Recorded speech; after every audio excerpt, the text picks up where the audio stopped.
오늘 하나님께서 우리에게 주시는 말씀은 다니엘서 1장 1절에서 9절 말씀입니다. 다니엘서 1장 1절에서 9절 말씀을 저와 여러분 번갈아 가면서 교독하도록 하겠습니다. 제가 먼저 읽겠습니다. 유다 왕 여호야김이 왕이 돼 다스린 지 3년째 되던 해입니다. 바벨론 왕 느부갓네살이 예루살렘에 쳐들어와 예루살렘 성을 포위했습니다. 주께서 유다 왕 여호야김을 느부갓네살 왕에게 포로로 넘겨주셨습니다. 그리고 하나님의 성전에 있던 기구 일부를 느부갓네살 왕의 손에 넘겨주셨습니다. 그가 이 기구들을 신할 땅에 있는 자기들의 신전으로 가지고 가서 그 신전의 보물창고에 두었습니다. 그 후 왕은 네시의 우두머리인 아스부나스에게 이스라엘 자손 가운데 왕족과 귀족 몇 사람을 왕궁으로 데려오라고 명령했습니다. 왕은 바벨론 왕궁에서 왕을 위해 일할 이스라엘 젊은이들을 데려오게 했습니다. 데려온 그들은 몸이 건강하고 잘생겼습니다. 게다가 똑똑해 모든 일에 지혜롭고 지식이 있으며 이해가 빨랐습니다. 그들은 바벨론의 말과 학문을 배웠습니다. 왕은 그들에게 왕이 먹는 귀한 음식과 왕이 마시는 포도주에서 날마다 먹을 것을 주면서 3년 동안 교육시켰습니다. 교육을 다 마친 후에는 바벨론 왕을 위해 일하게 했습니다. 그 젊은이들 가운데 다니엘, 하냐냐, 미사엘, 아사랴가 있었는데 모두 유다 자손이었습니다. 네시의 우두머리는 그들에게 새 이름을 지어 주었습니다. 다니엘은 벨드사살이라고 불렀고 하냐냐는 사드락, 미사엘은 메삭, 아사랴는 아벳느고라고 불렀습니다. 그러나 다니엘은 왕이 먹는 특별한 음식과 왕이 마시는 포도주로 자신을 더럽히지 않겠다고 결심했습니다. 그래서 네시의 우두머리에게 자신을 더럽히지 않도록 해달라고 부탁했습니다. 함께 읽겠습니다.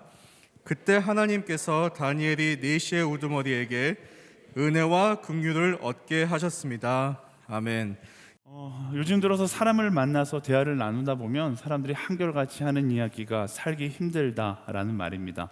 여러분들도 한 사람 한 사람을 만나면서 대화를 나누다 보면 어느 순간 이 세상 살아가는 게 너무나 힘들다라고 푸념하고 있는 스스로의 모습을 발견하게 될 겁니다. 치열한 경쟁 사회 속에서 남들과 비교 경쟁하면서 살아간다는 것이 쉽지 않습니다. 그리고 인간은 즉히 개인적인 존재이기 때문에 자기가 처한 현실, 내가 경험하고 있는 고난, 그것이 남들이 경험하고 있는 것보다 훨씬 더 힘들게 느껴질 수밖에 없는 것이죠.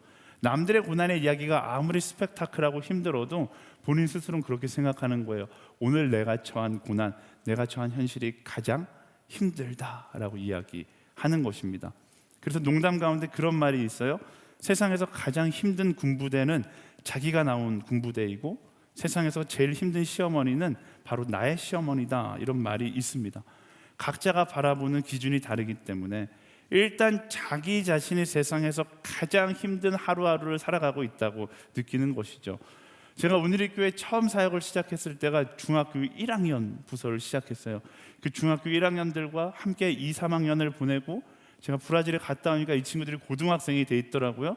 이 친구들과 함께 고등부 예배를 또 섬기고 또 이 친구들이 대학부에 올라가니까 저보고 대학부를 가라고 해서 이 친구들과 함께 대학부에 왔어요. 그리고 함께 청년부에 와서 지금 예배를 드리고 있는 사람들도 있죠. 제가 이렇게 오늘의 교회 역사를 따라서 쭉 걸어오면서 모든 한 사람 한 사람의 이야기를 들어봤어요. 중학생들은 공부하는 게 힘들다라고 이야기하죠. 고등학교는 대학 가는 게 힘들다라고 이야기해요. 대학에 들어가면 거기서 취업하는 게 힘들다라고 이야기합니다. 취업하고 나면 결혼하는 게 힘들다라고 이야기해요. 이제 속속들이 결혼하거든요. 결혼하고 나면 결혼 생활하는 것이 힘들다라고 이야기합니다.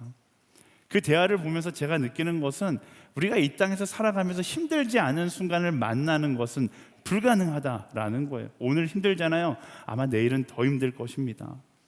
하지만 한 가지 확실한 것이 있어요. 우리 인생 가운데 힘들지 않는 순간은 없을 수 있지만 그럼에도 불구하고 이유 없는 삶, 이유 없는 자리는 없다라는 것입니다. 지난주 말씀 기억하시죠?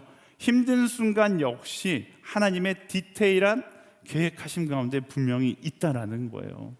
나는 그저 힘들어서 이 순간을 벗어나고 싶지만 그 순간조차도 하나님의 계획 가운데 있고 그 순간을 통하여서 말씀하시는 하나님의 음성이 분명히 있다라는 것입니다. 그래서요, 세상 사람들은 힘들다, 어렵다 이야기하며 푸념하고 자포자기하고 있지만 그리스도인은 어떻습니까? 하나님의 디테일한 계획하심을 신뢰하고 그 어려운 상황 가운데서도 미소 지으며 웃으면서 한 걸음 한 걸음을 걸어 나아갈 수 있는 것, 그게 그리스도인들이 가진 가장 큰 매력이 아닐까 싶습니다.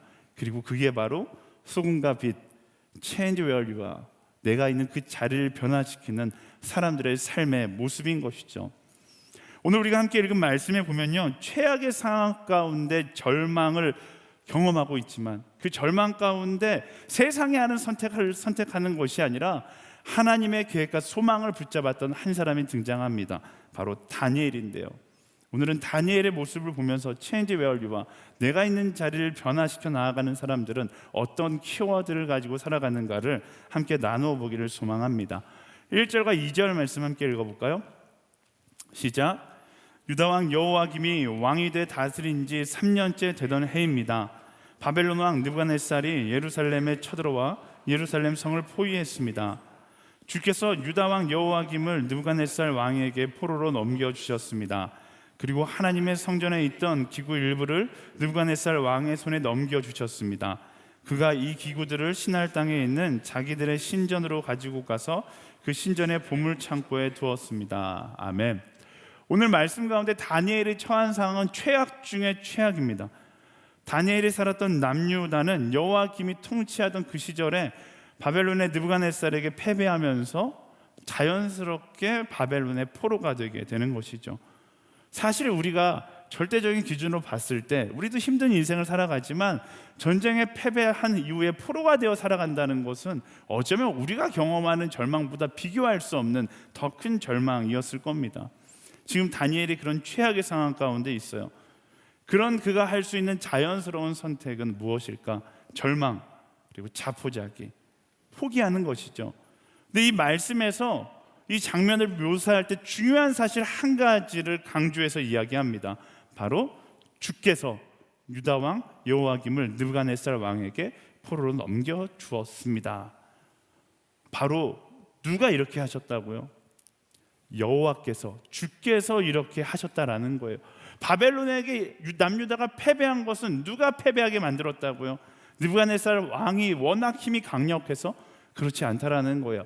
하나님께서 이 과정 가운데 남유다를 바벨론의 포로가 되게 하셨다라는 것입니다. 이 절망의 상황조차 우연이 아니라 하나님의 계획하신 가운데 있었다, 그것을 이야기하고 있는 것이죠. 내가 있는 자리를 변화시키는 사람의 첫 번째 키워드는 바로 믿음입니다. 우리가 경험하는 절망의 상황조차 하나님의 계획하신 가운데 있다는 것을 믿으며 나아가는 것이죠. 분명 남유다의 멸망은요, 여호와김의 외교 정책 실패가 원인이었어요. 바벨론과 동맹을 맺고 있었는데 옆에 있는 이집트가 더 강력한 힘을 가진 것처럼 느껴지자 바벨론과의 동맹을 파기하고 이집트와 손을 잡습니다. 그러자 바벨론의 입장에선 지금 믿는 도끼에 발등 찍힌 거잖아요. 화가 나서 남유다를 침공하고 남유다를 자신의 속국으로 만들어 버린 것이죠. 분명한 잘못은 여호와김에게 있습니다. 근데 하지만 말씀은 그보다 더 본질적인 패망의 이유를 이야기해요. 이 전쟁의 패배는 하나님을 떠나서 우상을 숭배하던 이스라엘을 깨닫고 돌아오게 하고자 하는 하나님의 계획하심이었다라는 것입니다. 근데 만약 이스라엘 민족이 여호와김을 원망하고 그에게 돌을 던지면 너 때문이야, 너 때문에 우리가 이렇게 절망적인 상황을 만났다, 그 원망에만 집중했다라면 하나님의 그런 계획하심을 영원히 깨닫지 못한 채 진짜로 망한 민족이 될 수밖에 없었다라는 것이죠. 사랑하는 여러분, 내가 처한 상황이 절망적이고 힘들 수 있습니다. 이 절망의 크기가 워낙 다르기 때문에 제가 섣불리 이야기할 수 없지만, 그럼에도 한 가지 확실한 건 그 절망의 상황 가운데 자포자기해 버린다거나 누구 때문에 망했다, 너 때문이다, 뭐 나의 가족 때문이다, 나의 친구 때문이다, 나의 교수님 때문이다, 나의 직장 상사 때문이다, 이렇게 다른 사람에게 이유를 찾고 절망하기 시작한다라면, 그리고 상황을 그렇게 합리화시켜 버린다라면 그건 진짜로 망한 것이고 진짜로 끝난 거예요. 최근 유행하는 신조어들을 보십시오. 이 세대를 뭐라고 정의합니까? 흑수저, 망한 민국, 헬조선, 지옥 불반도. 사람들은요, 대한민국의 오늘의 현실을 이렇게 부정적인 단어로 합리화하려고 합니다. 그런데요, 그렇게 시대를 부정적으로 정의 내리고 원망하고 있다라면 뭐예요? 희망은 끝난 거예요. 그건 진짜 망한 것입니다. 이 시대 가운데 필요한 것은 무엇입니까? 힘들게 한 사람이나 상황을 향한 원망보다 그 상황 가운데 말씀하시는 하나님의 음성을 듣고 일어나서 하나님께서 말씀하시는 그 방향으로 나아갈 수 있는 우리가 되어야 하는 것이죠. 포로가 되었던 이 시간을 통해서 남유다 민족에게 말씀하시고자 했던 것은 너희가 원망하는 민족이 되라가 아니었어요. 그들이 세웠던, 남유다 민족이 지난 시간 동안 하나님을 떠나 세웠던 수많은 우상들을 부수고 다시 하나님께로 돌아오라고 말씀하시는 것이죠. 우리가 경험하는 절망, 고통의 시간도 마찬가지입니다. C.S. 루이스가 고통은 하나님께서 우리를 부르시는 메가폰이라고 표현했잖아요. 우리가 경험하는 절망에 대한 우리의 반응도 마찬가지입니다. 원망하거나 절망하는 것이 아니라 이 모든 것들이 하나님의 계획하신 가운데 있음을 고백하고 그 다음 스텝 뭐예요? 하나님께로 더 가까이 나아가야 하는 것이다 라는 사실입니다.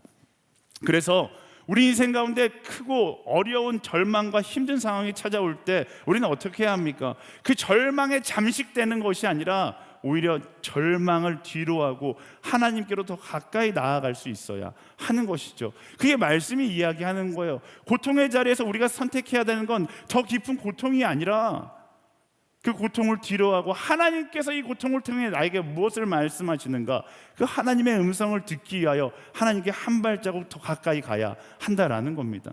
이렇게 이야기하면 다 아실 거예요. 근데 아이러니하게 우리 교회에서도 그러잖아요. 점점 더 힘들다, 살기 힘들다 이야기합니다. 근데 놀라운 사실은요, 기도의 자리는 점점 더 비워져 간다라는 거예요. 세상 살이가 점점 더 각박해지는데 놀라운 사실은 예배의 자리는 점점 더 사라져가고 있어요. 무엇이 잘못되었는지 아시겠습니까? 내 인생 너무나 바쁘다 이야기하면서 일주일에 나의 시간표 가운데 가장 먼저 빼는 것은 하나님과 동행의 시간인 것이죠. 우리 신앙생활을 하면서 우리가 너무 많은 것들을 오해할 때가 있습니다. 힘들다 이야기하면서 왜 하나님과의 만남의 시간은 우선순위에서 제일 먼저 빼는 걸까요? 그 잘못된 오해부터 우리는 벗어나야 합니다. 사랑하는 여러분, 우리의 삶 가운데 힘든 이유는요, 세상이 힘들기 때문이 아니에요. 힘든 이유는 간단합니다. 그리스도인에게 내 삶의 고통과 내 삶의 고난을 해석하는 방법은 단 하나예요. 우리가 왜 힘든가? 하나님과 나와의 거리가 멀어졌기 때문에 힘든 거예요. 말씀의 이치는 언제나 심플합니다. 하나님과 멀리 떨어지면 떨어질수록 문제는 크게 보이기 마련이고요, 하나님과 가까워지면 가까워질수록 문제는 작아 보이는 것입니다. 힘들다고 느껴진다면, 내가 너무나 고통스럽다고 느껴진다면 그 순간이 하나님께 더 가까이 나아가야 하는 순간이에요. 힘들기 때문에, 바쁘기 때문에, 절망적이기 때문에 말씀과 기도와 예배의 시간을 줄여가면서 나의 시간, 나를 위해 살아갈 수 있는 시간을 늘리는 것처럼 어리석은 것이 없습니다. 정반대예요. 힘들기 때문에, 바쁘기 때문에, 살기 너무나 어렵기 때문에 뭐 해야 되는 거예요? 하나님과의 만남의 시간을 늘려갈 수 있는, 내 삶 가운데 하나님의 영역을 늘릴 수 있는 사람이 되어야 하는 것입니다. 여러분 삶 가운데 힘들잖아요. 그러면 더 하나님을 찾아야 되죠. 신앙의 태도가 거꾸로 되고 있어요. 여러분 불과 10년, 20년 생각해 보세요. 이제 여러분들 10년, 20년 생각해 볼 수 있는 나이잖아요. 그때만 해도 교회는 어떤 곳이었습니까? 세상이 힘들어지고 어려우면 새벽을 깨워서 기도하는 사람들이 늘어났어요. 근데 요즘은 어때요? 힘든 시대가 되고 어려운 일이 생기면 새벽 기도의 자리가 횡하니 비기 시작합니다. 힘드니까 새벽에 더 자야 된다고 생각하는 사람들이 많은 거죠. 힘들수록 하나님을 의지하는 사람들이 많아졌는데 이제는 반대로 힘들수록 하나님을 떠나는 사람들이 더 많은 이상한 현상들이 일어나고 있습니다. 이것들을 당연하게 여기면 안 되는 거예요. 이것들이 당연하지 않다는 것을 기억해야 합니다. 사랑하는 여러분, 최악의 상황 가운데 우리가 할 수 있는 최고의 선택은요, 이 모든 것이 하나님의 계획하신 가운데 있음을 고백하고 그분 곁으로 다가가 나의 답안지가 아니라 그분의 답안지를 보는 거예요. 바로 믿음의 눈을 들어서 그럼에도 불구하고 이 모든 것이 하나님의 계획하신 가운데 있음을 고백하며 나아가는 것입니다. 힘드세요? 그 순간이 하나님께로 더 가까이 나아가야 할 순간인 것입니다. 여러분, 정말로 내 어려운 상황 가운데 힘들다 말하기 이전에 내가 정말로 전심으로 하나님께 다가갔는가를 먼저 생각해 보세요. 내 삶은 하나님과 함께하고 있는가를 먼저 뒤돌아보세요. 하나님과 함께하고 있지 않기 때문에 오늘의 고통을 경험하고 있는 것이고, 내 삶 가운데 하나님이 자리가 없기 때문에 오늘 절망의 현실 가운데 있는 것입니다. 상황이 중요한 것이 아니라 내가 하나님과 함께하고 있는가, 내가 믿음의 눈을 들어서 그를 바라보고 있는가가 중요한 것이죠. 우리 옆 사람에게 이렇게 선포하겠습니다. 하나님과 가까워질지어다. 이렇게 선포해 줄까요? 아멘. 다시 말씀으로 돌아보겠습니다. 남유다 민족의 어려움은 계속돼요. 하지만 그 어려움 속에도 말씀드렸잖아요.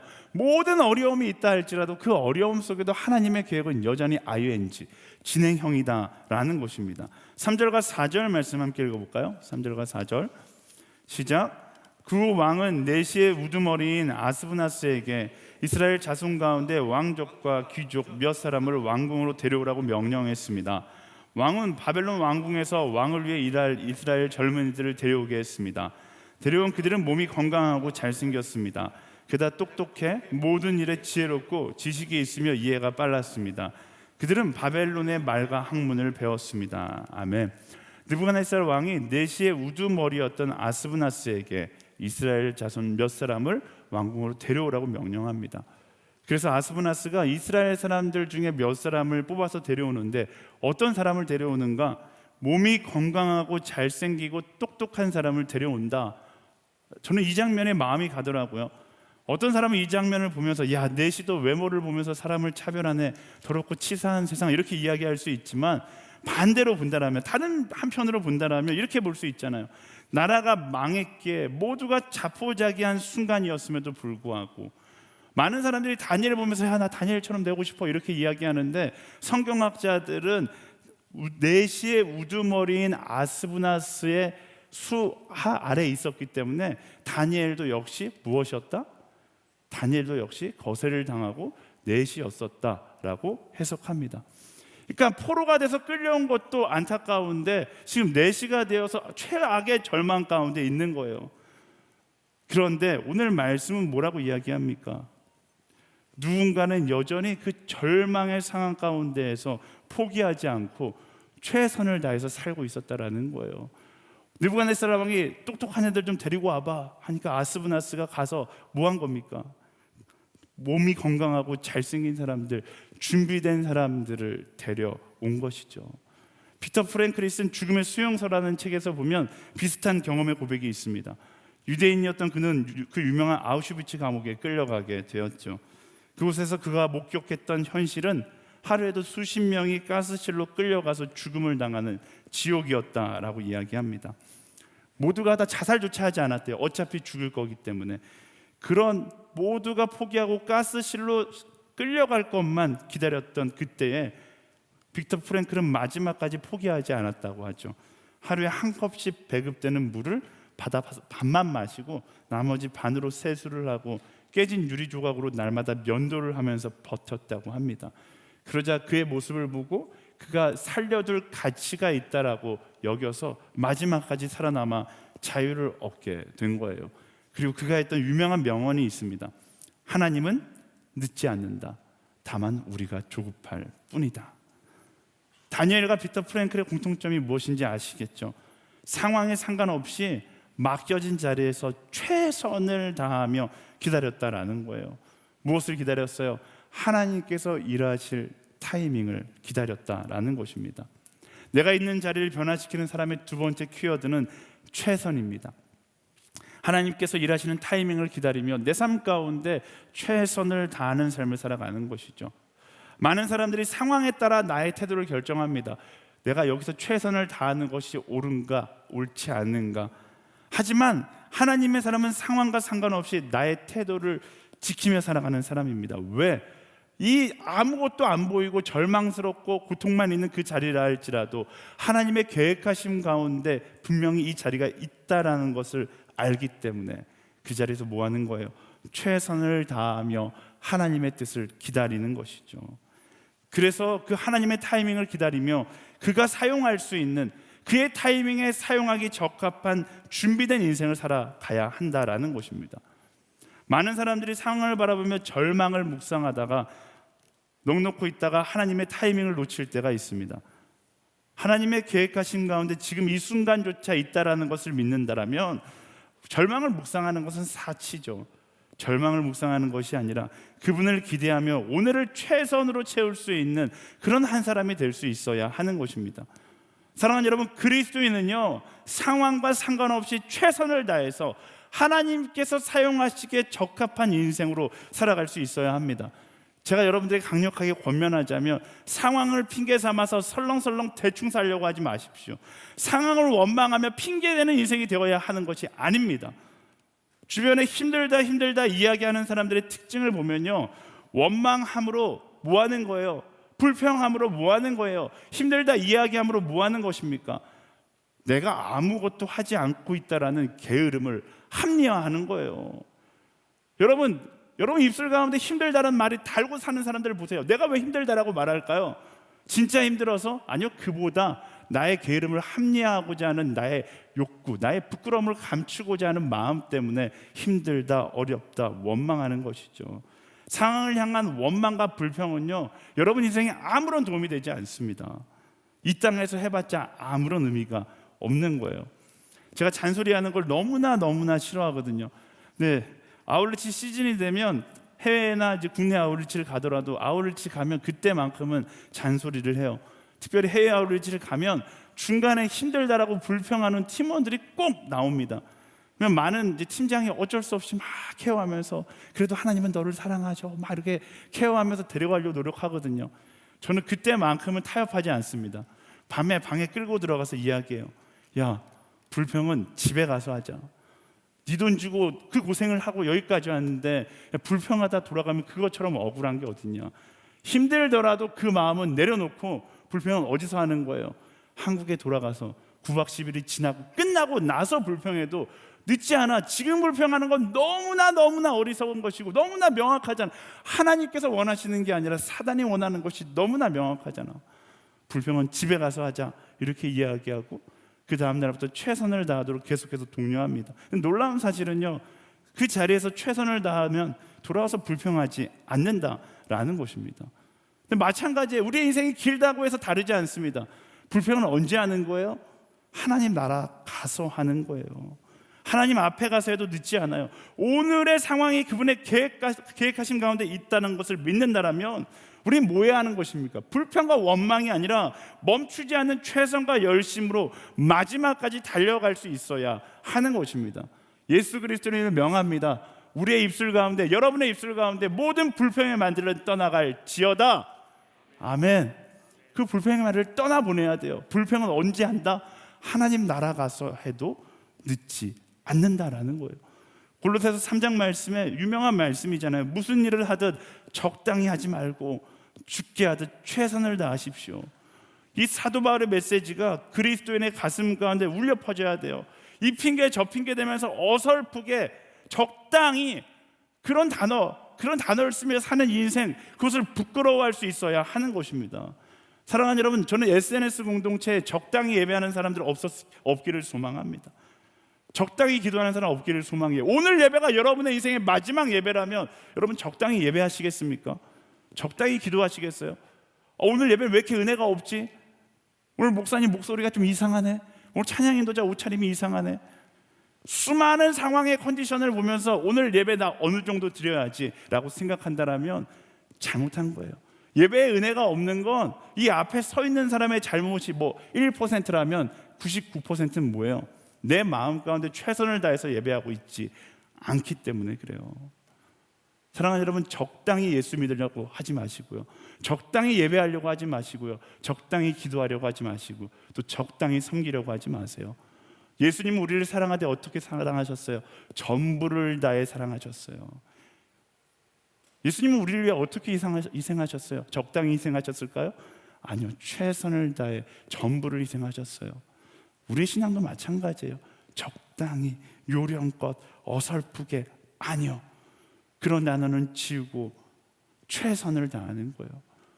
예배하는 시간, 오늘의 나의 컨디션이 엉망이라 할지라도 최선을 다해 예배하고 최선을 다해 기도하고 최선을 다해 찬양하며 나아갈 때 그때 어떤 일들이 일어납니까? 하나님의 역사는 언제나 동일해요. 우리의 최선과 그분의 계획이 만날 때 그때 하나님의 역사가 일어나는 것이고 그때 체인지웨어 리와의 역사가 시작되는 거예요. 사도행전에서 성령의 임재는 언제 있었습니까? 그들이 적당히 기도했을 때? 그렇지 않아요. 그들이 전심을 다하여 죽도록 기도했을 때 성령의 임재가 임한 거예요. 하나님, 내 삶 가운데 왜 하나님의 역사가 일어나지 않습니까? 적당히 하나님을 구하기 때문이죠. 세상 것 다 누리고 내 삶의 몇 퍼센트 하나님 앞에 갖다 바치면서 하나님 이만큼 드리니까 나머지 하나님이 채우세요. 적당히 예수 믿으려는 그런 인생 가운데 하나님의 임재가 있을까요? 사랑하는 여러분, 우리 신앙 가운데 적당이라는 어설프다는 그런 모든 단어들을 지우고 언제나 최선을 다하며 살아갈 수 있는 우리 모두가 되기를 간절히 소망합니다. 그래서 우리 입술 가운데 불평을 끊어내야 돼요. 불평은 하나님께서 허락하신 소중한 인생을 낭비하게 만드는 원인입니다. 저는 설교를 준비하면서 불평에 대해 좀 거칠게 이렇게 써봤어요. 불평은요, 하지 말아야 할 이유를 찾는 게으름뱅이가 되기 위한 선택입니다. 다른 거 없어요. 상황이 너무나 힘들어서 내 입술에 나온다고 하지만 그 이면엔 언제나 이 상황을 합리화하고 나의 게으름, 나의 나태함을 합리화하고자 하는 인간의 어리석음으로부터 시작되는 겁니다. 불평할 시간에 뭐 하는 거예요? 조금 더 노력하고 불평할 수 있는 그 에너지로 한 번 더 최선을 다하면 그때 하나님께서 사용하기에 더욱더 준비된 그리스도인이 될 수 있는 것입니다. 여러분, 하나님께서 허락하신 한 번뿐인 인생 적당히 살다가 주님 곁에 가시겠습니까? 아니면 최선을 다하다가 주님 곁에 가시겠습니까? 적어도 한 번 사는 인생인데 최선을 다하고 하나님 나라에 가야지 우리가 하나님께 할 말이라도 있지 않겠습니까? 최선을 다하는 한 사람, 그 한 사람이 우리 모두가 되기를 예수님의 이름으로 축원합니다. 우리 옆 사람에게 선포하겠습니다. 모든 불평은 떠나갈지어다. 한 번 더 선포할 때 최선을 다해서 선포해 주세요. 너의 입술의 불평은 떠나갈지어다. 아멘. 물론 모든 불평을 떠나보내고 최선을 다하며 살아가는 삶은 쉽지는 않습니다. 왜냐하면 어둠은 빛을 두려워하기 때문에 그래요. 세상은 최선을 다하는 빛의 자녀들을 두려워하기 때문에 어떻게 해서든지 빛의 자녀들의 빛을 끄고자 합니다. 어둠은 빛을 소멸하기 위해서 달려드는 법이죠. 그래서 진리의 편에 선 사람, 정의를 따르는 사람은 외로울 때가 많고 피해자일 때가 많고 다수이기보단 소수일 때가 많습니다. 마찬가지예요. 바벨론은 끊임없이 다니엘의 정체성을 흔들고자 합니다. 하나님의 백성이라는 그의 정체성을 무너뜨리려고 하는 거예요. 그래서 어떻게든 그가 우리와 같은 민족, 타락한 세대가 되게끔 만들고자 하는 것이죠. 그리고 이 상황 가운데 다니엘이 경험하는 현실은 너무나 힘들어요. 왜? 바벨론은 강자고 다니엘은 약자이기 때문에 그렇습니다. 5절 말씀 볼까요? 왕은 그들에게 왕이 먹는 귀한 음식과 왕이 마시는 포도주에서 날마다 먹을 것을 주면서 3년 동안 교육시켰습니다. 교육을 마친 후에는 바벨론 왕을 위해 일하게 했습니다. 왕이요, 그들에게 왕이 먹는 최고의 음식과 포도주를 먹게 했어요. 땡큐죠. 너무나 좋은 일이에요. 하지만 별것 아닌 것처럼 보이지만 굉장히 큰 문제입니다. 특별히 유대 사람이었던 다니엘에게는 시험 중에 시험이었어요. 왜? 왕이 먹는 음식과 포도주는 어디로부터 오는 것인가? 바벨론의 우상들을 숭배하고 나서 남은 음식들이었어요. 다시 말하면 그 음식을 그들에게 먹게 함으로 그들의 정체성을 완전히 무너뜨리는 거죠. 너희가 믿는 하나님이라는 신을 버리고 우리가 믿는 바벨론 신을 믿어라. 바벨론 신에 속한 사람들로 만들고자 하는 일종의 정책이었던 것이죠. 이런 상황 가운데 다니엘이 어떤 선택을 하는가? 8절 말씀 함께 읽어보겠습니다. 시작. 그러나 다니엘은 왕이 먹는 특별한 음식과 왕이 마시는 포도주로 자신을 더럽히지 않겠다고 결심했습니다. 그래서 4시의 우두머리에게 자신을 더럽히지 않도록 해달라고 부탁했습니다. 다니엘이요, 바벨론의 타협의 손길 앞에 어떤 결단을 합니까? 나는 바벨론의 음식으로 나를 더럽히지 않겠다라고 마음을 정하고요, 내시의 우두머리에게 자신의 결정을 명확하게 이야기합니다. 사실 이 선택은 인간적으로 봤을 때 굉장히 무모한 선택이에요. 첫 번째, 자신의 출세길을 스스로 발로 차버리는 선택이었고, 두 번째, 다니엘이 하찮은 포로의 신분이라는 사실을 기억해 본다면 이 선택은 자신의 목숨마저 위태롭게 만들 수 있는 선택이었다라는 것입니다. 하지만 그럼에도 불구하고 자신을 더럽히지 않겠다라는 결심을 포기하지 않고서 내시의 우두머리에게 자신의 결심을 이야기하는 거예요. 다니엘이 이것을 통해서 무엇을 지킵니까? 바로 하나님의 사람으로서의 양심을 지키는 거예요. 사실 그거 먹는다고 해서 아무도 뭐라고 하지 않았을 겁니다. 충분히 이해해 줄 수 있는 상황이에요. 하지만 딱 하나, 다니엘의 마음 가운데 거룩을 향한 그 양심이 그것을 허락하지 않는 것이죠. 그런데 놀라운 사실은 다니엘이 타협하지 않았던 그 거룩을 통해서 하나님께서 그 땅을 변화시키기 시작한다라는 것입니다. 결과적으로 본다라면 왕의 진미를 먹지 않고, 이 이후의 스토리가 너무나 궁금하지 않으세요? 다니엘의 이야기예요. 내가 이거 먹지 않고 시간이 지난 후에 우리의 모습과 이거 먹은 사람들의 모습을 비교해봐라. 누가 더 좋은지, 그때 가서 내가 잘못했는지 잘했는지 그때 점검해봐라. 이러니까 아스부나스가 그래. 그래서 열흘 동안 한 부류는 이제 왕의 진미를 먹게 하고 한 부류는 채소와 야채를 먹게 하는 거예요. 10일이 지났을 때 어떤 결과가 있었을까요? 예전에는 와, 이게 하나님의 놀라운 역사다라고 생각했는데 운동을 하다 보니까 너무나 당연한 결과예요. 왕의 진미를 먹은 사람들, 지나친 잘못된 식단으로 인하여서 몸이 부해지고 얼굴 가운데 막 이렇게 푸석푸석해졌겠죠. 하지만 이제 뭐라고 해야 돼요? 자연 단백질과 골고루 갖춰진 음식을 먹은 다니엘의 부류들은 굉장히 건강한 모습으로 서게 됩니다. 심지어 요즘에는 이 다니엘이 했었던 그 식단을 신의 다이어트라고 이야기해요. 여러분 믿지 못하겠다면 찾아보세요. 신의 다이어트라고 이야기할 정도로 굉장히 놀라운 이런 일들이 일어나게 되는 것입니다. 하나님의 계획 가운데 그 모든 것들이 있었던 것이죠. 이 장면에서 내가 있는 자리를 변화시키는 사람의 세 번째 키워드는 바로 거룩입니다. 상황으로 판단하지 않고 온전한 거룩을 선택하는 거예요. 세상과 하나님 사이에서 적당히 양다리 걸치고 중간지대에 살려는 사람들이 있습니다. 적당히 쿨한 그리스도인으로 살려고 하는 것이죠. 세상이 보기에도 멋지고 교회에서도 나름 괜찮은 모습, 세상과 소통하는 그리스도인 막 이런 것들 있잖아요. 하지만 정말 그것을 하나님께서 기뻐하실까? 절반은 그리스도인, 나는 나를 통해서 세상과 소통하기를 원해, 이러면서 세상의 문화 가운데 절반을 걸치고 그리고 예배하는 문화 가운데 절반을 걸치며 살아가는 그 모습을 하나님께서 기뻐하시는가? 예수님께서 직접 이렇게 말씀하셨어요. 마태복음 5장 48절 말씀, 그러므로 하늘에 계신 너희 아버지가 온전하신 것 같이 너희도 온전해야 한다. 거룩의 기준은 세상에 있지 않습니다. 거룩의 기준은 하나님께 있고 거룩의 기준은 말씀에 있다라는 거예요. 쿨한 그리스도인, 소통하는 그리스도인, 멋진 그리스도인이 되는 것보다 더 중요한 것은 말씀 앞에 예수님께서 강조하셨던 온전한 그리스도인이 되는 것이 훨씬 더 중요하다라는 것입니다. 온전한 거룩을 지켜내는 것이 진정한 그리스도인의 모습이다라는 거예요. 물론 거룩한 삶을 살아가는 것이 때로는 세상에 주는 기쁨과 반대처럼 느껴질 수 있습니다. 세상에 주는 기쁨은 그럴싸해 보이고 새로워 보일 수 있어요. 반면 거룩, 여러분 거룩하면 여러분 마음 가운데 드는 생각이 무엇입니까? 왠지 시대에 뒤처지는 것처럼 느껴지고 두렵고 희생해야 됐고 그리고 꽉 막힌 이미지로 보여요. 세상의 기쁨을 선택하는 것은 당연하고 쿨해 보이지만 거룩을 선택하는 것은 보수적이고 답답하게 보일 수 있습니다. 하지만 기억하세요. 세상이 만든 속임수에 불과하다라는 것입니다. 그 결과는 전혀 달라요. 거룩을 선택하면 언제나 우리는 하나님 앞에서 또 세상 앞에서 당당하게 살아갈 수 있습니다. 하지만 세상의 쾌락을 선택하고 세상과의 타협을 선택하면 어떻게 되는 거예요? 결국 눈치 보는 인생이 될 수밖에 없는 거예요. 거룩한 그 여정을 걸어가는 사람은 담대한 인생을 살아가지만 타협하는 인생을 살아가는 사람들은 끊임없이 핑계대고 임기응변으로 살아가는 인생을 살아갈 수밖에 없는 것입니다. 그리고 놀라운 것, 우리가 서 있는 세상은 누굴 통해서 변화된다?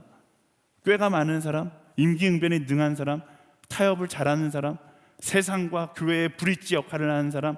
아니요, 그렇지 않아요.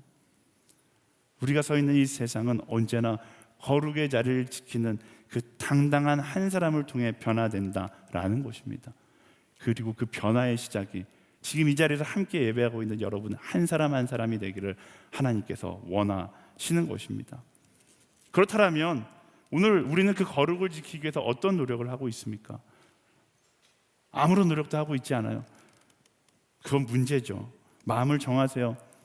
여러분의 삶 가운데 거룩한 백성, 성민이죠. 거룩한 백성, 그 거룩한 백성의 정체성을 희미하게 만드는 모든 것들을 하나씩 하나씩 제거하는 거예요. 다 알아요. 여러분의 마음 가운데 하나님께서 주신 거룩의 양심이 그것을 기뻐하지 않는다라는 것을 다 알아요. 그렇다면 타협하려고 하지 말고 합리화하려고 하지 말고 과감히 그것을 내 삶 가운데 지어낼 수 있어야 하는 것입니다.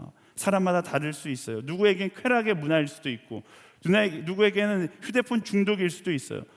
누구에게는 성적인 음란함일 수도 있고, 누구에게는 의미 없이 보내는 시간의 낭비일 수 있습니다.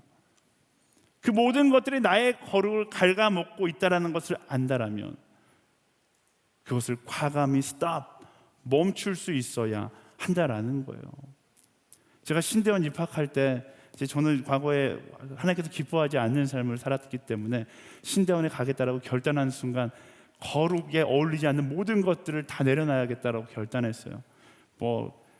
세상적인 것들, 이야기하기 부끄러운 모든 것들 일단 다 내려놓고 이제 오직 말씀과 성경, 말씀하고 성경 같은 말이군요. 말씀과 기도, 이것만 하고 살아야겠다라고 결단했는데 그때 내려놓지 못하겠다고 생각되는 게 하나가 있었어요. 제가 기아 타이거즈의 광팬이었거든요. 야구 광팬인 거예요. 하나님, 이거는 건강한 취미이지 않습니까? 그리고서 제가 의문을 갖고 하나님께 물었어요. 하나님, 이거 정도는 제가 야구장 가서 야구 보는 것 정도는 괜찮지 않습니까? 근데 놀라운 건 묻는 순간 하나님께서 저에게 이런 마음을 주셨어요. 너가 묻고 있는 곳에 답이 있다. 이렇게 말씀을 주시는 거예요. 내가 이것이 옳은가 그른가라고 생각한다라면 하나님께서 원하시지 않는 것이죠. 여러분 가운데 삶 가운데 애매한 것들이 있어요. 이거 하면 거룩한가? 이거 너 한다고 해서 거룩하지 않다라고 이야기하기는 좀 애매한데 내 마음 가운데 그런 질문이 드는 것조차 온전한 거룩을 위해서 때로는 과감하게 내려놓을 수 있어야 하는 것입니다. 하나님께서 무엇을 원하세요? 내 안에 예수 그리스도를 가리고 있는 것들, 하나님의 사람이 지켜야 될 거룩을 더럽히는 모든 헛된 것들을 내 삶 가운데 제거하기를 원하신다라는 것을 기억하세요. 그리고 우리는 오늘보다 내일 더 거룩한 한 사람이 되어 살아갈 수 있어야 하는 것이죠. 제거하면 제거할수록 우리는 경험하게 될 겁니다. 다니엘이 가졌던 거룩한 사람의 당당함을 내 삶 가운데서 보게 될 것입니다. 그리고 그 거룩을 통하여 내가 서 있는 자리를 변화시키는 하나님을 경험하게 되는 것이죠. 내 삶 가운데 위축된 인생을 살아가고 계십니까? 두려운 인생을 살아가고 계십니까? 말씀은 이야기해요. 하나님께서 내게 허락한 그 거룩을 가리고 있는 그것을 내 삶 가운데 지우라고 말씀하시는 것이죠. 무엇이 되었든 여러분 결단하세요. 조금씩 지우려고 하지 말고 단호하게 지우고 온전한 거룩의 편에 서는 그 한 사람이 되기를 예수님의 이름으로 축원합니다. 우리 옆 사람에게 선포하겠습니다. 거룩할지어다. 아멘.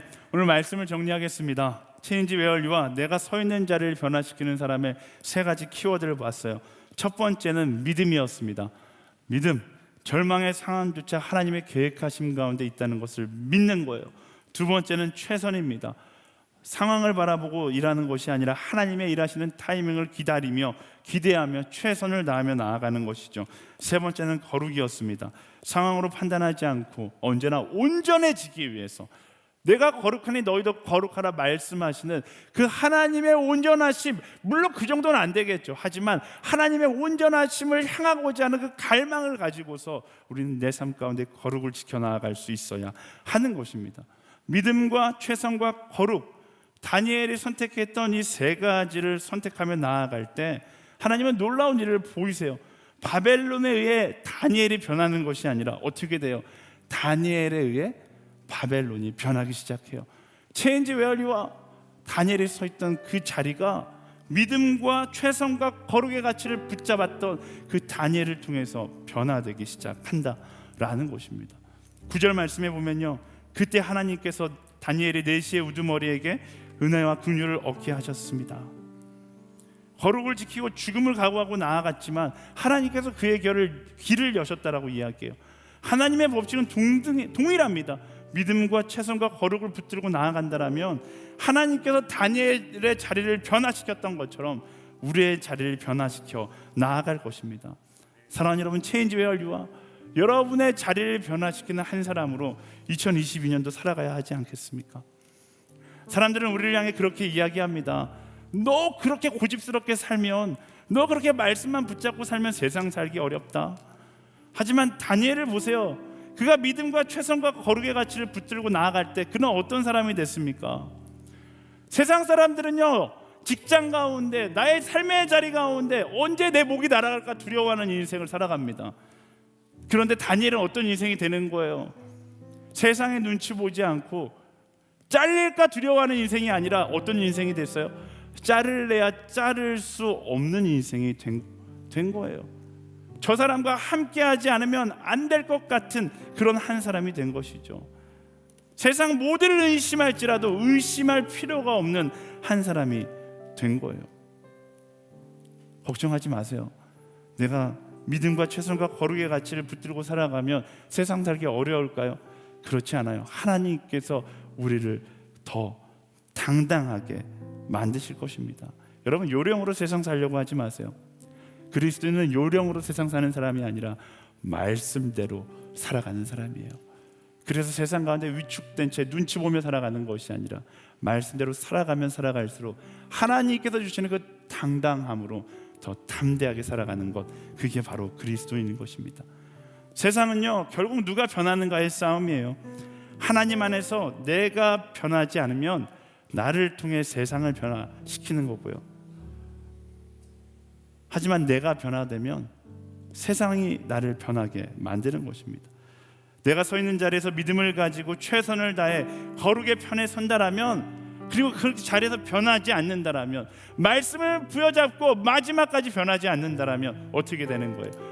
체인지 웨어리와 내가 서 있는 자리가 변화되기 시작할 거예요. 물론 그 변화의 시작이 늦게 찾아올 수 있어요. 하지만 하나님은 뭐라고 말씀하십니까?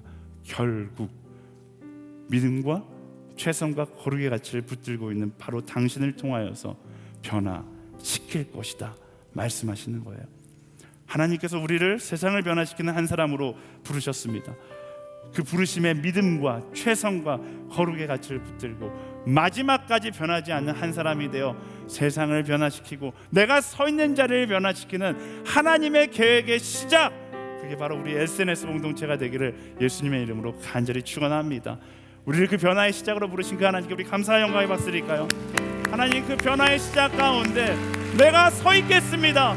그리고 담대하게 당당하게 나아가겠습니다. 소망합니다. 주님 붙잡아 주시옵소서.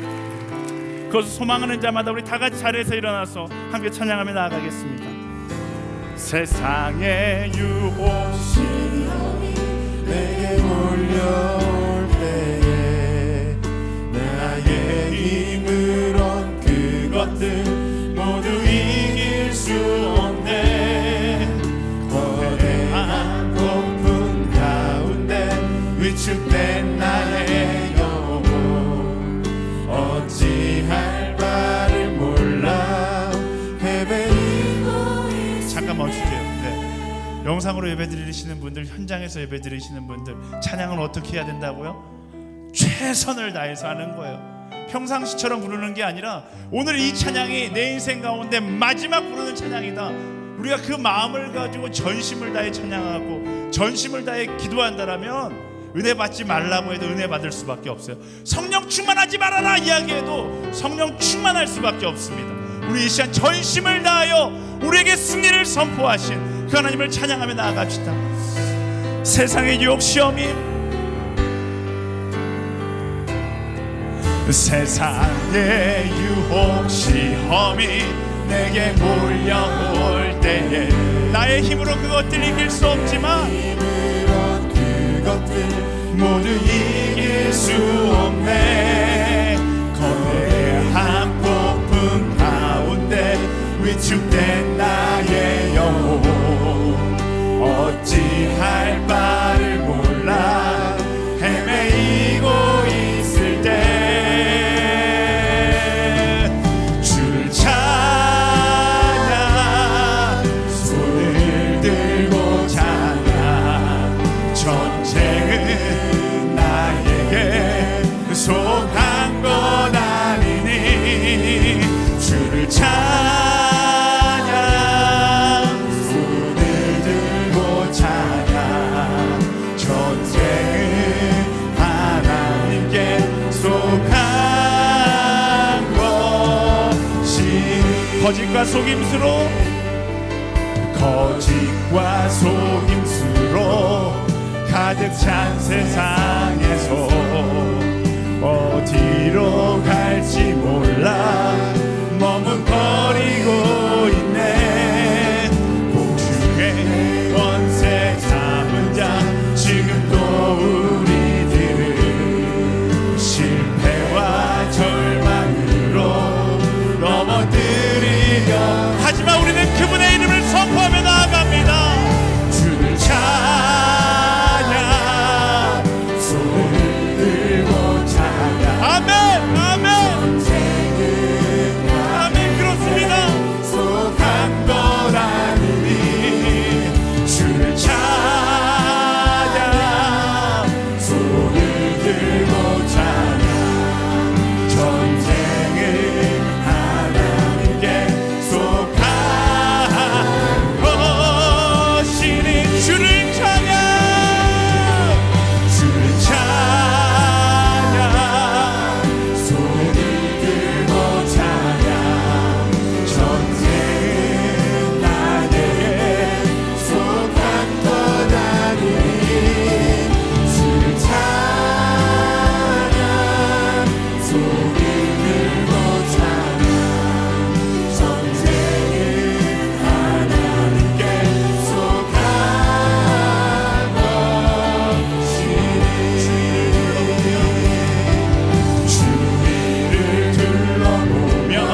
죽게 하듯 하고 사람에게 하듯 하지 마라. 하나님, 그 말씀을 따라서 내 삶의 자리에 최선을 다하는 사람으로 살아가게 하여 주시옵소서. 나의 타이밍을 계산하는 인생이 아니라 언제나 있는 자리에 최선을 다하며 하나님의 타이밍에 쓰임받는 한 사람으로 살아가게 하여 주시옵소서. 적당히 예배하려고 적당히 예수 믿으려는 나의 헛된 착각은 떠나가게 하시고 언제나 최선을 다하여 주님 앞에 기대하며 기다리는 한 영혼으로 살아가게 하여 주시옵소서. 최선을 다하는 한 영혼 되기를 소망하며 우리 진심으로 전심으로 최선을 다하여 함께 기도하며 나아가겠습니다. 주님, 그것이 우리의 방향이 되기를 소망합니다. 그것이 우리의 태도가 되기를 소망합니다. 무슨 일을 하든지 마음을 다하고 뜻을 다하여 주께 하듯 나아갈 수 있는 하나님의 사람이 되게 하여 주시옵소서. 적당히 예수 믿으려는 착각으로부터 벗어나서 내 인생을 주님께 드리며 전심으로 진심으로 주를 위하여 살아가는 최선을 다하는 인생이 되게 하여 주시옵소서. 이끄신 하나님께 내 삶을 드리며 나아갑니다. 채우신 하나님께 우리의 삶을 드리며 나아갑니다. 주님 붙잡아 주시고 역사하여 주시옵소서. 성령이여, 우리 인생을 아버지 최선의 가치를 붙드는 인생으로 인도하여 주시옵소서. 포기하지 않겠습니다. 타협하지 않겠습니다. 적당히 하지 않겠습니다. 주가 주시는 그 마음을 가지고 오늘도 담대하시 정문을 드리며 최선을 다하여 나를 사랑하시고 정문을 다하여 사랑했던 그 예수님의 사랑을 따라 정문을 다하여 예배하고 정문을 다하여 기도하는 사랑으로 주님 살아갈 수 있는 인도하여 주시옵소서. 아멘, 아멘. 그 한 사람이 되기를 소망합니다. 최선을 다하는 그 한 사람이 되기를 소망합니다. 주님 붙잡아 주시고 주님 역사하여 주시옵소서. 이끄신 하나님께 우리의 마음을 드리며 나아갑니다. 채우신 하나님께 우리의 마음을 드리며 나아가오니 성령이여, 최선을 다하는 한 영혼으로 서게 하여 주시옵소서. 최선의 가치를 붙잡은 한 사람으로 설 수 있도록 인도하여 주시옵소서.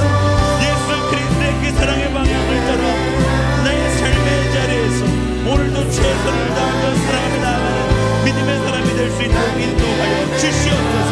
이끄신 하나님께 우리의 인생을 맡겨드리며 나아갑니다. 예수님께서 전부를 다하셨던 것처럼 나도 우리도 전부를 다하여 주를 사랑하며 나아가는 믿음의 사람이 될 수 있도록 인도하여 주시옵소서. 이끄신 하나님께 나의 마음을 들며 나아가오니 이끄신 하나님께 우리의 인생을 들며 나아가오니 우리 인생 전부가 최선을 다하여 쓰임받게 하여 주시옵소서. 모든 불평은 그리스도 예수의 명하더니 우리 입술 가운데서 떠나갈지어다. 게으르고자 하는 나태하고자 하는 마음들은 우리 가운데서 떠나갈지어다. 하나님 붙잡아 주시옵소서.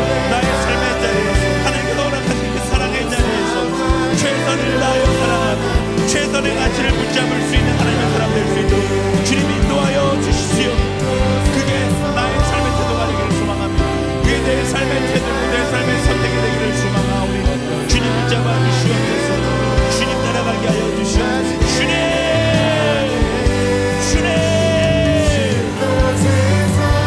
주님만을 바라보기를 소망합니다. 주님 붙잡아 주시옵소서. 할렐루야. 하나님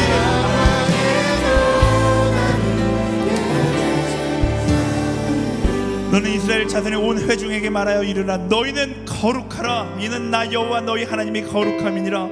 하나님, 세상의 어떤 유혹 앞에서도 타협하지 않고 말씀을 따라 거룩을 지키는 한 사람으로 살아가게 하여 주시옵소서. 세상이 어두워지면 어두워질수록 죄로 물들면 물들수록 더욱더 소금다운 소금, 빛다운 빛, 거룩으로 무장한 사람이 되어서 내가 서 있는 그 자리를 변화시키는 한 사람으로 주님 살아가게 하여 주시옵소서. 이 시대에 다니엘로 우리를 부르시는 그 하나님의 계획하심 앞에 하나님, 우리가 이 시대 가운데 다니엘로 살아갈 수 있게 하여 주시옵소서. 누가 세상을 변화시키기를 원하느냐? 부르시는 그 하나님의 부르심 앞에 주 손을 두고 주님, 내가 변화시키겠습니다. 내가 빛이 되고 내가 소금이 되어 하나님 말씀을 따라 거룩한 한 사람이 되어 세상을 변화시키는 한 사람이 되기를 소망합니다. 우리 소망하는 자마다 우리 마지막으로 간절히 전심으로 진심으로 내 삶을 드리며 함께 간절히 기도하며 나아가겠습니다. 주님, 그렇습니다. 하나님, 세상을 변화시키는 한 사람으로 나를 불러주시옵소서. 세상을 변화시키는 한 사람으로 내가 서게 하여 주시옵소서. 주님 아버지 오늘 세상을 더욱더 밝게 비추는 하나님의 사랑으로 소개하여 주시고 깨닫게 하시고 그 세상 가운데 하나님의 사랑을 이야기하는 사람 거룩한 한 사람으로 온전한 거룩을 붙잡은 한 사람으로 살아갈 수 있도록 인도하여 주시옵소서. 세상의 어떤 유혹 가운데 타협하는 것이 아니라 내가 서 있는 오늘보다 더 거룩한 한 사람 내가 거룩하니 더 거룩하다고 말씀하시는 그 하나님의 거룩의 기본 앞에 나의 삶을 나아가는 믿음의 사람을 설 수 있도록 인도하여 주시옵소서. 이끄신 하나님께 나의 마음을 드리며 나아가며 채우신 하나님께 나의 산 선물을 드리며 나아가며 내 산 전부가 거룩하고 그렇사이 하여 주시옵소서. 나의 삶과 거룩해야 하시는 하나님께 찬란하고 주의 충만한 임재 가운데 성령의 임재 가운데 온전히 거할 수 있는 하나님의 사람이 될 수 있도록 인도하여 주시옵소서. 이끄신 하나님 너희는 거룩하라 말씀하시는 하나님의 명령 앞에 아멘으로 순종하며 나아가는 믿음의 사람 될 수 있도록 인도하여 주시옵소서. 이끄신 하나님께 우리의 마음을 들여 나아갑니다. 채우신 하나님께 우리의 마음을 들여 나아갑니다. 주님 붙잡아 주시옵소서. 주님 역사하여 주십시오. 홀로 거룩을 선택하며 나아가는 한 영원한 영혼의 삶 가운데 하나님 세상을 변화시키는 그런 놀라운 역사를 경험케 하여 주시고 하나님의 사랑이 꽃을 덮고 흔들리지 않았던 그 땅이 흔들리며 흔들리지 않았던 그 가정이 흔들리고 흔들리지 않았던 그 직장이 흔들릴 수 있는 놀라운 역사가 있게 하여 주시옵소서. 주님 하나님께도 일하실 것입니다. 하나님께도 일하실 것입니다. 일하시는 그 하나님을 붙들고 주의 이름을 부르짖으며 나아가는 이 시대의 빛과 소금으로 살아갈 수 있도록 인도하여 주시옵소서. 포기하지 않는 자 거룩을 포기하지 않고 최선을 포기하지 않고 믿음을 포기하지 않으며 나아가는 하나님의 사람이 될 수 있도록 인도하여 주시옵소서. 이끄신 하나님 우리의 마음을 들여 나아갑니다. 채우신 하나님 우리의 마음을 들여 나아가며 주를 역사하여 주시옵소서. 살아 역사하신 하나님 하나님의 계획하심을 무시한 채 절망과 고통의 자리에서 오직 절망만을 묵상하고 있었던 우리의 모습을 용서하여 주시옵소서. 모든 상황 속에서 일하시는 하나님을 바라보게 하시고 상황 가운데 어렵고 힘들다고 절망하는 것이 아니라 그 순간 믿음의 눈을 들어 하나님께로 더 가까이 나아갈 수 있는 우리가 되게 하여 주시옵소서. 무슨 일을 하든 죽게 하듯 최선을 다하며 나아갈 수 있게 하여 주시고 최선을 다함으로 하나님께 쓰임받는 것을 가장 기뻐하는 우리 모두가 되게 하여 주시옵소서. 우리의 삶의 자리에서 멋진 그리스도인 쿨한 그리스도인이 되기보다 진정한 소원과 빛의 사명을 감당하기 위해 거룩한 그리스도인 거룩한 한 사람으로 살아가게 하여 주시옵소서.